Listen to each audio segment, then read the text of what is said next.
Never assume you're too young to mess up a cruise. One overlooked mistake, like choosing the wrong cabin, trusting the wrong food, or overdoing just one activity, could wreck your entire trip before it even begins. If you're over the age of 35, cruising isn't as carefree as it used to be. Your energy is different, your needs are different, and your tolerance for chaos definitely lower. One misstep could leave you sore, sunburned, or even stuck in your room for half the vacation.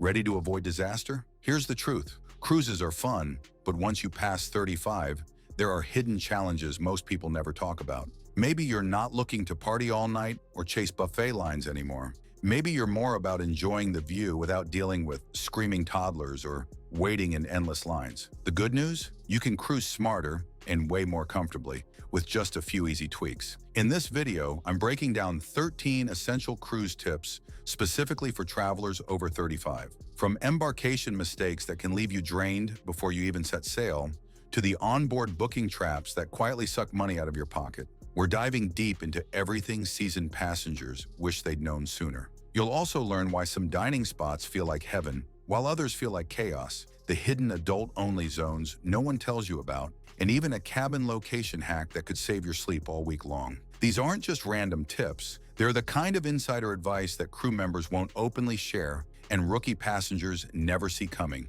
So whether this is your first cruise in years or your fifth in a decade, stick around. You'll walk away knowing exactly what to pack, what to skip, and how to glide through your cruise like a pro. No stress, no regrets. Let's get started. It's easy to assume that all cruise ship cabins are more or less the same, but that assumption could cost you every hour of sleep on your trip. Just ask Mike, a 42-year-old dad who was excited for his first real vacation in 5 years. He booked a great deal online and didn't think twice about the room's location. But when he arrived, he realized he was directly above the nightclub deck. Every night, from 9 p.m. to 1 a.m., the bass pounded through the floor like a heartbeat in a horror movie. By day 3, Mike was a walking zombie, begging the front desk for earplugs and praying for the cruise to end. Once you're past 35, your sensitivity to noise, motion, and convenience only gets sharper. Your body doesn't bounce back from lost sleep or long hallway treks like it did at 25. If your cabin is near an elevator, under a gym, beside a laundry chute, or above a nightclub, expect surprises, and not the good kind. Worse, some cabins vibrate constantly from engine noise or sit directly beneath high-traffic areas, turning every morning into a stampede wake-up call. The fix? Always check the deck plans before you book. Look for a cabin that's mid-ship to reduce seasickness, on a deck sandwiched between 2 quiet floors, ideally other cabin decks. Midship cabins are also closer to elevators and stairwells, which is a huge bonus when your knees start feeling those 10,000 steps a day. Don't just click cheapest available. That little extra research could be the difference between a restful vacation and a regrettable one. Because trust me, what you'll hear in your cabin can follow you all week long. And speaking of noise and chaos, wait until you see what happens the moment you step on the ship. Tip number 2 might save your energy and even your health on day 1. It was 91 degrees outside and the line stretched farther than she expected. Susan, a 39-year-old teacher from Michigan, was beyond excited to board her cruise to the Caribbean. But after standing in the blazing sun for nearly an hour, lugging her suitcase behind her, she started to feel dizzy. Her water bottle was empty. Her legs wobbled. Moments later, she collapsed at the terminal gate, needing assistance before she even stepped foot on the ship. Her vacation started with a medical check, not a margarita. Embarkation day is one of the most chaotic parts of any cruise, especially for those over 35. Your body just doesn't tolerate heat, stress, or standing in line the way it used to. You're also likely carrying more bags, managing travel companions, or juggling check-in documents. Add in crowded terminals, poor signage, and zero seating, and you've got the perfect storm for early exhaustion or even heat stroke. And that's not even counting the emotional toll of starting your vacation stressed and sweaty. Here's how to fix it. Don't show up right when boarding opens. That's when the crowds are thickest, security lines are longest, and staff are most overwhelmed. Instead, aim for a mid-boarding window, usually 1 to 2 hours after boarding begins. You'll dodge the initial rush and avoid getting stuck in the final boarding stampede. Also, pack a refillable water bottle in your carry-on and stay hydrated. If the terminal's hot, don't be afraid to sit on your suitcase or lean against a wall. No one's judging, everyone's tired. The worst part? That early exhaustion doesn't just affect your first day, it lingers. You'll spend the evening recovering instead of relaxing, and by the time you unpack, the sun's already down. And speaking of mobility, Just because a cruise ship has elevators doesn't mean they'll always be there for you. What happens if they don't work when you need them most? Tip number 3 will open your eyes. On the second day of her cruise, Laura, age 47, was heading to the mandatory safety drill when the ship's elevators suddenly stopped working. The ship had just left port and everyone was flooding the stairwells. Laura, recovering from a minor knee surgery, stood frozen in the hallway with no idea how she was going to get from deck 4 to deck 10. After 20 minutes of waiting and zero movement, she gave up and skipped the drill entirely, which nearly got her flagged by staff. The worst part? Her muscles ached for the rest of the cruise from trying to tough it out on staircases that felt never-ending. Here's the problem. Cruise elevators are notoriously slow and unreliable, especially during peak times like boarding, meal hours, or port departures. If you're over 35, and particularly if you have joint issues or slower recovery, you might assume you can lean on the elevators to get around. But the harsh truth is, when everyone else is doing the same, you're in for a frustrating wait. And in emergency scenarios or required activities like muster drills, elevators are often completely shut down for safety. The smarter approach? On your first day, take a quick tour and learn the stair routes between key decks, from your cabin to the dining hall, the pool, and the theater. Knowing these in advance means you're not left stranded or confused when things go sideways. Also, don't be afraid to request a lower deck cabin if you know mobility could be an issue. That simple shift can make every day more manageable, especially when the elevators aren't an option. Because here's the thing, when you're stuck between decks and the line's barely moving, you'll wish you'd planned ahead. And while we're on the topic of planning, don't assume the buffet is your best option just because it's free. Coming up next is a cruise dining secret that most passengers completely miss. Greg and Melissa, both in their late 30s, were starving after their long check-in. They headed straight to the buffet like most new cruisers do. But the line was ridiculous. Kids were grabbing food with their hands, trays were half empty, and by the time they finally sat down, their scrambled eggs were cold and their patience was gone. Later that night, Greg had an upset stomach and Melissa complained about feeling sluggish. Their first impression of the cruise? Chaos and indigestion. Now here's the thing. Once you're over 35, your body responds very differently to heavy, rushed meals. Buffets on cruise ships are not only crowded, but the food often sits under heat lamps longer than you think. You're dealing with lukewarm items, cross-contamination from unsupervised kids, and awkward elbow-bumping chaos. If you're someone who values comfort, digestion, or just peace and quiet, this is not the way to start your trip. Here's your golden alternative. Ask a crew member about seated dining options open during embarkation. Many ships quietly offer sit-down meals in the main dining room or a specialty restaurant, and they're often open, calm, and included in your fare. The food comes fresh to your table, and you can eat without rushing, yelling, or battling for utensils. Just ask politely at the service desk or check the ship's app. You'll be amazed how much better your cruise feels when your first meal is calm,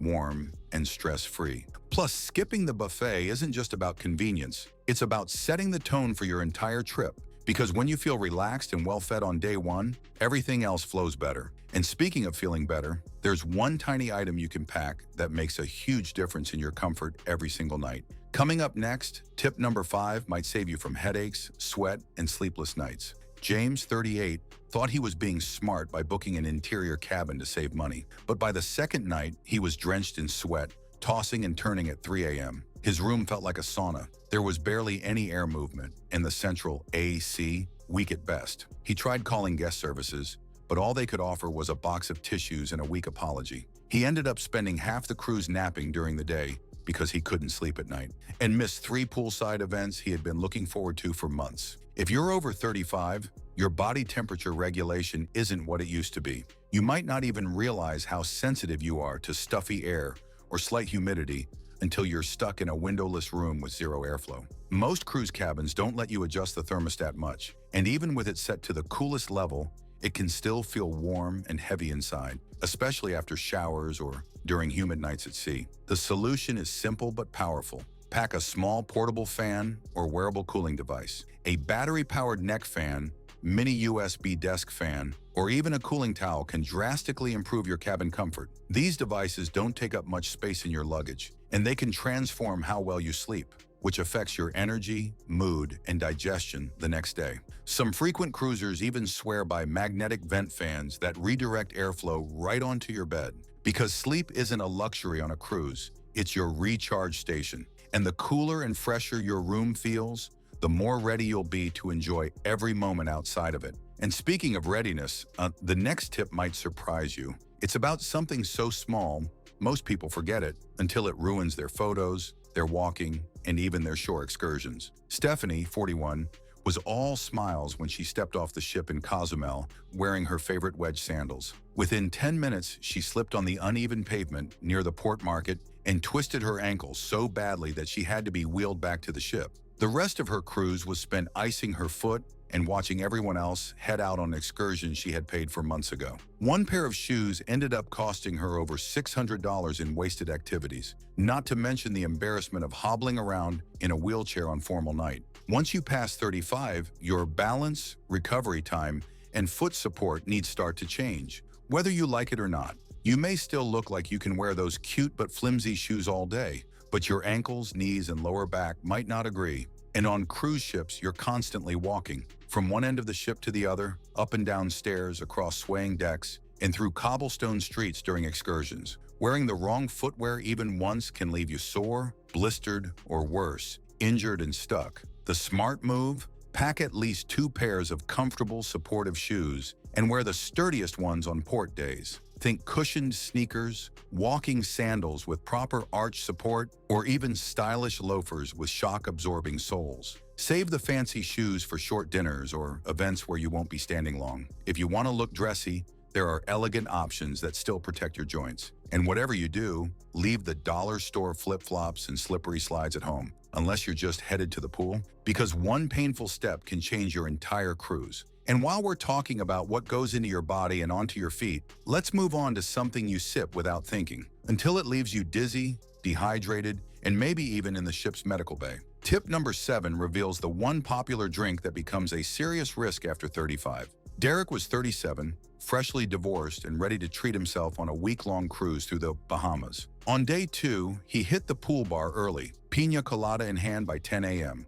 followed by a daiquiri, then another, and then something with a blue umbrella and no name. The sun was blazing, the drinks were sweet, and the vibes were perfect, until he started feeling lightheaded. By mid-afternoon, he was dehydrated, nauseous, and being escorted to the ship's medical center with what they called heat exhaustion with alcohol-induced dehydration. He missed dinner, formal night, and spent the next 24 hours sipping electrolyte packets in his cabin. Here's the harsh reality. Sugary cocktails and tropical sun don't mix well, especially after 35. As you get older, your body metabolizes alcohol more slowly, and your hydration levels drop faster in the heat. Those fun-looking frozen drinks, they're usually loaded with sugar, alcohol, and barely a splash of water. Combine that with direct sun exposure and the natural tendency to drink less water while lounging, and you've got a recipe for dizziness, headaches, and even heat stroke. So what's the smarter choice? Stick to lighter cocktails or mocktails during the day, especially before lunch.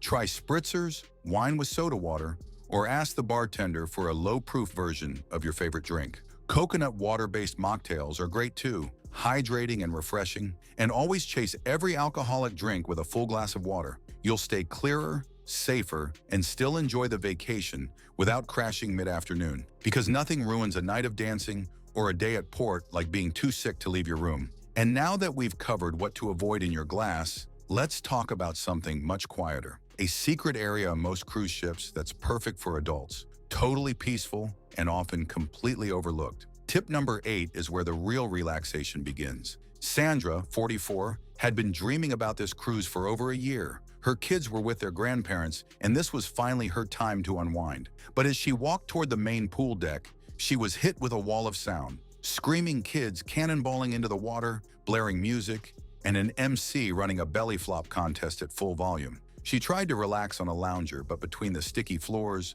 nonstop chatter, and smell of fries, she gave up. She spent her quiet afternoon pacing around the ship, searching for anywhere she could hear herself think. The truth is, most cruisers over 35 aren't looking for constant noise and chaos. You might love people watching, but you also want space to breathe, read, or just relax without feeling like you're in a spring break flashback. But here's the good news. Almost every modern cruise ship has hidden adult-only zones, places that are peaceful, clean, and built for actual relaxation. The problem? They don't always advertise them up front. The fix? Ask about the adults-only deck or lounge on day one. Look for terms like Serenity Deck, Retreat Lounge, or the Sanctuary. These areas often have padded loungers, shade umbrellas, quieter music, and sometimes even spa attendants or private whirlpools. Some are free, others charge a small day fee, but either way, they're worth it. Also check for hidden gems like the library, observation lounges, or quiet corners near the back of the ship. These spaces are often empty during peak hours, giving you a personal retreat whenever you need to recharge. Because cruising after 35 isn't just about having fun, it's about feeling good while doing it. And if you're constantly overstimulated, it's hard to enjoy anything. Now let's switch gears from comfort to cost. Coming up next, tip number 9 exposes one booking mistake that quietly drains hundreds of dollars from older passengers, and how to avoid it before it's too late. Carlos and Nadine, both in their early 40s, had their hearts set on exploring the ancient ruins in Belize, the highlight of their entire cruise itinerary. But they didn't book anything in advance. "We'll figure it out on board," they told themselves. Big mistake. By the time they reached the excursion desk, the tour was sold out. What was left? A crowded city bus tour and an overpriced beach visit that felt more like a tourist trap than an adventure. The couple spent the entire day disappointed, watching others come back glowing with stories they never got to experience. Here's the thing, once you're over 35, you're likely not looking to sprint through a jam-packed itinerary or join wild, risky excursions. You want reliable, well-paced, and meaningful experiences. But those types of excursions, the ones that go to iconic landmarks, include fewer people or offer added comfort, sell out first. And when you wait to book on the ship, you're at the mercy of whatever's left, and usually at a higher price. So here's your power move. Book your must-do excursions before you board. Cruise lines open these options weeks, sometimes months in advance, and the best ones disappear fast. If you want to save money and still get a great experience, research third-party companies with strong reviews and guarantees. Many of them offer the same tours for less, with added flexibility.